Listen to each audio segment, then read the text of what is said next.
বসন্ত এসে গেছে। বসন্ত সকলের জীবনে সমানভাবে আসে না, কখনো কখনো একটু অন্যভাবেও আসে। এক মুঠো পলাশ হাতে নিয়ে বড় রোমান্টিক ভাবে স্ত্রী বলল, এই শুনছো, বসন্ত এসে গেছে। হ্যাঁ আমি পায়খানায়। বসন্তকে বলো বাজার থেকে এক প্যাকেট ইসবগুলের ভুসি নিয়ে আসতে। পলাশ ভর্তি মুঠোটা হঠাৎ করে শক্ত হয়ে উঠল। বসন্ত চটকে গেছে। বছর 50-এর হরিবাবু থলি হাতে বাজার যাবার পথে হঠাৎই থমকে দাঁড়ালেন। রাস্তার ধারে বিশাল কৃষ্ণচূড়ার গাছটিতে ফুলে ফুলে লাল, পথের উপরেও ছড়িয়ে পড়ছে সেই ফুল। বসন্তের রং যেন আলতো করে ছুঁয়ে দিল হরিবাবুর গাল। বাজার থেকে ফিরে হাসি হাসি মুখে এক মুঠো ফুল তুলে দিলেন তিনি তার স্ত্রীর হাতে। আজ বহুদিন পর সেই পুরনো ভালো লাগাটা ফিরে এলো। গভীর দুটি চোখ মেলে স্ত্রীর দিকে তাকিয়ে বললেন, প্লিজ গীতা, আজ বারণ করো না। কতদিন কুমড়ো ফুলের বড়া খাই না, বেশ মুচমুচে করে ভেজো কেমন। বসন্ত বেসন মাখছে। গাবলুকে গোমরা মুখে বসে থাকতে দেখে গাবলু জিজ্ঞেস করলো, কি রে ভাই, এমন মন মরা হয়ে বসে আছিস যে, ব্যাপারটা কি? আর বলিস না হাবলা, ও পাড়ার জগাই ডাক্তারের মেয়ে জবাকে আমার খুব মনে ধরেছিল। কাল সুযোগ পেয়ে ওকে বলেই ফেললাম, জবা তোমায় দেখে আমার মনে বসন্তের রং লেগেছে, যেদিকে তাকাই শুধুই হলুদ বসন্ত। আমার কথা শুনে জবাও মুচকি হেসে বলল, বাবার সাথে কথা বলো, তোমার জন্ডিস হয়েছে। বসন্ত টেঁসে গেছে। পঞ্চাকে হাতে ভোলিনি স্প্রে করতে দেখে টুকাই জিজ্ঞাসা করলো, এগিয়ে পঞ্চা, কোথায় দোলে খেলি নাকি?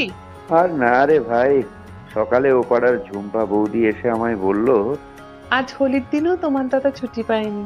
এদিকে আমি কত রং এনে রেখেছি, বাড়িতে কেউ নেই। দুপুরের দিকে পারলে একটু এসো না একবার। ঝুম্পা বৌদির ওই কথা শুনে আমার বুকের ভেতরটা হাজারটা বসন্ত কিলবিল করতে শুরু করলো, বুঝেছিস। আর আমি এক কথায় রাজি হয়ে চলে গেলাম ঝুম্পা বৌদির বাড়ি। আরে বাহ, তারপর সারা দুপুর হেরি মাখামাখি হলো। হ্যাঁ, হেব্বি মাখামাখি। সারা দুপুর বসে বসে দরজা আর জানালায় রং মাখালাম। বিকেলে আবার গ্রিল গুলোতেও রং মাখাতে যেতে হবে। বসন্ত এসে গেছে। কিরে লালটু, ঘরের ভিতরে ঘাপটি মেরে বসে আছিস যে, কলেজ যাবি না? আজ বসন্ত উৎসব হবে তো। রাখ তোর বসন্ত উৎসব, যা জোর বাঁচা বেঁচেছি আজ সকাল সকাল। এই সকাল সকাল আবার কি কেস হলো? বলিস না রে, আরে সকাল সকাল ব্রেকফাস্টটা শেষ করে বেলকনিতে বসে আরাম করে ওই এক পাউচ গুটখা মুখে পুরে চিবোতে চিবোতে যেই না পিচিং করে পিঠ ফেলেছি, ঠিক ওই টাইমে ওই পাশের পাড়ার মদন কাকু নিচের রাস্তা দিয়ে যাচ্ছিলেন বাজার করতে। পরিচিত পর সেই গুটখার পিঠ দিয়ে পড়লো ওনার টাকে।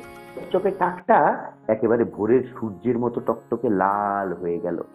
মাথায় হাত দিয়ে রাগে চোখ কটমট করে মুখ দিয়ে সবে ওই উচ্চা টুচ্চা উচ্চারণ করেছেন। আমি সঙ্গে সঙ্গে বাচ্চাদের মতো চিৎকার করে উঠে বললাম, হ্যাপি হোলি, বুরা না মানো হোলি হ্যাঁ, আরে হোলি হ্যাঁ ভাই হোলি হ্যাঁ। যা, বসন্ত বেঁচে গেছে। দোলের দিন মাল খেয়ে টাল হয়ে বাচ্চু হাইড্রেনে নেমে কি যেন খুঁজছে দেখে বঙ্কুদা এসে জিজ্ঞাসা করলো, কি রে রাত্রি, তুই ড্রেনে নেমে কাদাকাচ্ছিস কেন রে?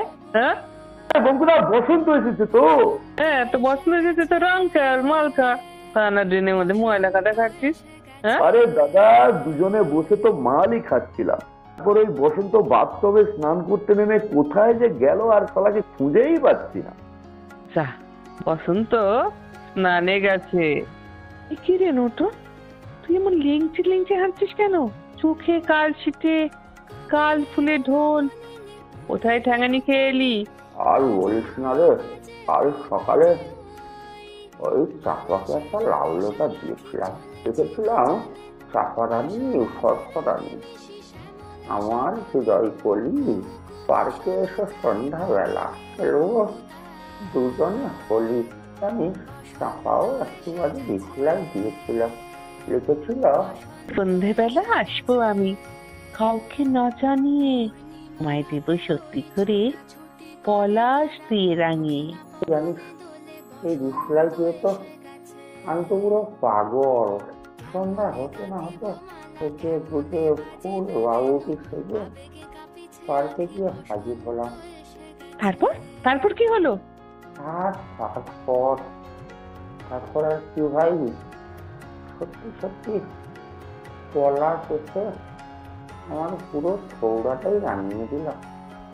উফ বাবারে, কি সানামি তাই না সাঙ্গালো রে। উফ ইস, কি ব্যথা। কিন্তু ওই শালা পলাশটা যে চাঁপার বয়ফ্রেন্ড, সেটা আমি যদি আগে জানতাম রে। বসন্ত পেটে গেছে। গদাইবাবু তার ছেলে পটাইকে কান ধরে টানতে টানতে বাড়ি নিয়ে এসে পিঠে দুমদাম কিলচড় দিচ্ছেন আর চিৎকার করে বলছেন, অপরাধ ছেলে কোথাকার, বাবার মান সম্মান একেবারে কিছুই রাখলো না।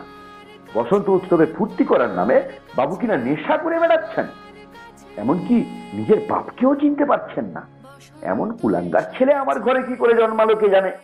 চিৎকার চেঁচামেচি শুনে গদাইবাবু স্ত্রী রমলা দেবী ছুটে এসে দেখেন গদাইবাবু সারা শরীরে কাদা মেখে পটাইকে উদম পেটাচ্ছেন। কমলা দেবী তাড়াতাড়ি ছুটে এসে ছেলেকে সরিয়ে নিয়ে বললেন, কি গো, ছেলেটি কেমন গাদা পেটা করছো কেন? হ্যাঁ, আর তোমারই বা এমন দশা কি করে হলো? না ওকে মারবো না, ফুল দিয়ে পুজো করবো। ওর এত বড় সাহস, ও কিনা নেশা করে নিজের বাপকেই চিনতে অস্বীকার করে। পটাই লাল হয়ে যাওয়া কানটা হাত বোলাতে বোলাতে বলল, একটা বিল্ডিং তো খাচ্ছিলাম, আর উনি যে নিজে দোল খেলার নাম করে চোলাই টেনে নর্দমাতে পড়েছিল, তার বেলা কিছু না। কাদা মেখে অমন দুধ সেজে থাকলে বাপ বলে কিনবোটা কি করে? বসন্ত ঢুলু ঢুলু হয়ে গেছে। ভালো থাকুন, সুস্থ থাকুন, হাসতে থাকুন।